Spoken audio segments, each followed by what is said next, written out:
નમસ્કાર મિત્રો, આપ જોઈ રહ્યા છો ડિજિટલ માહિતી યુટ્યુબ ચેનલ. અહીં મળશે આજની ટોપ 10 તાજી ખબર અને મહત્વની ખબર સૌથી ઝડપી ગુજરાતી ભાષામાં. તો વિડીયોને લાઈક કરો અને ચેનલને સબસ્ક્રાઇબ કરો. તો મિત્રો, ગુજરાતના આજના પ્રથમ મોટા સમાચાર વિશે વાત કરીએ તો રાજ્યમાં નવા વેધર મોડલ સામેલ આવી ચૂક્યા છે. આજથી લઈને હવે આગામી 7 દિવસ સુધી નોન સ્ટોપ વરસાદ પડવાની આગાહી છે. સામે આવેલા નવા વેધર મોડલ અનુસાર દક્ષિણ ગુજરાત અને સૌરાષ્ટ્રના કેટલાક ભાગોમાં આગામી 7 દિવસમાં 18 ઇંચ સુધીનો ભારે વરસાદ પડી શકે છે. જ્યારે મધ્ય ગુજરાતમાં 6 થી 7 ઇંચ વરસાદની આગાહી છે. આ વર્ષે ચોમાસું 23 તારીખે ગુજરાતમાં પહોંચ્યા પછી ઘણું ધીમું પડી ગયું હતું, પણ હવે નવી સિસ્ટમ સક્રિય થઈ રહી છે. 29-30 જૂનથી શરૂ થનારી આ સિસ્ટમ 5 થી 7 જુલાઈ સુધી વરસશે, જેમાં જૂન મહિનો કોરો ગયા બાદ જુલાઈનું પ્રથમ અઠવાડિયું ખૂબ જ ભયંકર રહી શકે છે. ખેડૂત મિત્રો, હવામાન નિષ્ણાત આંબાલાલ પટેલની આગાહી મુજબ 28 તારીખ પછી નીચાણવાળા વિસ્તારમાં પૂર જેવી સ્થિતિ પણ સર્જાઈ શકે છે.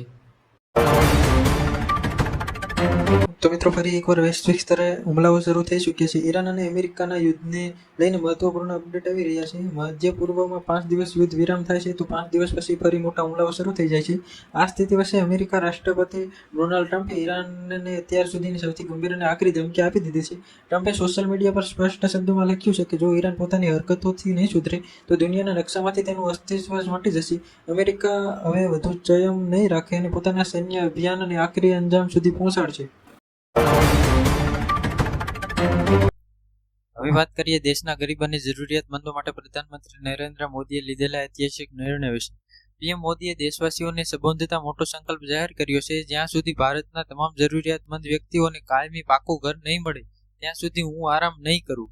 છેલ્લા 11 વર્ષમાં સરકારે 4 કરોડથી વધુ ગરીબોને કાયમી ઘર આપ્યા છે. ગયા વર્ષે બિહારના ગયામાં 2 લાખ લોકોને ઘર અપાયા હતા. અને મિત્રો, બીજી વાત કરીએ, ભારતના ગૃહમંત્રી અમિત શાહ ગુજરાતના પ્રવાસે છે, જ્યાં તેમણે ગાંધીનગર એક ઉચ્ચ સ્તરીય સમીક્ષા બેઠક યોજી હતી. ખેડૂતો માટે અમિત શાહે અધિકારીઓને સૂચના આપી છે કે રાજ્યના એક પણ ખેડૂતને પશુધન વીમા ન રહેવો જોઈએ. દરેક ખેડૂત પાસે ઓછામાં ઓછા 2 પશુધન ઉપલબ્ધ થાય તેવી વ્યવસ્થા કરો.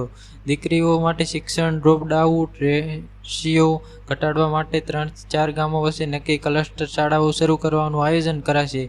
તેમજ મિત્રો, વૃદ્ધો માટે 70 વર્ષથી વધુ ઉંમરના તમામ વરિષ્ઠ નાગરિકો માટે પ્રધાનમંત્રી જય કાર્ડ યુદ્ધના ધોરણે વિના વિલંબે કાઢી આપવામાં અધિકારીઓને કડક આદેશ આપ્યા છે, જેથી વડીલોને હોસ્પિટલમાં મફત સારવાર મળી શકે.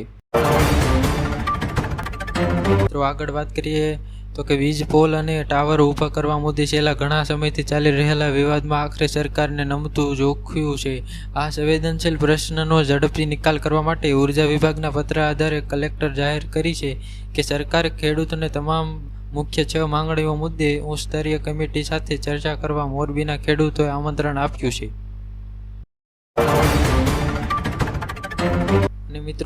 અને મિત્રો 2 થી 3 મહિના પહેલા જ્યારે વૈશ્વિક કટોકટી ઊભી થઈ હતી, ત્યારે પીએમ મોદીએ દેશવાસીઓને પેટ્રોલ ડીઝલનો ઓછો ઉપયોગ કરવા માટે સોનું ચાંદી ખરીદવાનું ટાળવા અપીલ કરી હતી. પ્રધાનમંત્રીએ ખુશી વ્યક્ત કરતા જણાવ્યું કે ભારતીય પરિવારો આ સલાહ માત્ર સાંભળી નથી પણ અમલમાં મૂકી છે. તે બદલ તેમણે દેશવાસીઓનો દિલથી આભાર માન્યો. મિત્રો, છેલ્લી વાત કરીએ તો પાકિસ્તાનમાં બેઠેલા આતંક સંગઠન લશ્કરે તોયબાના 3 ટોચના આતંકીઓ શંકાસ્પદ સંજોગોમાં માર્યા ગયા.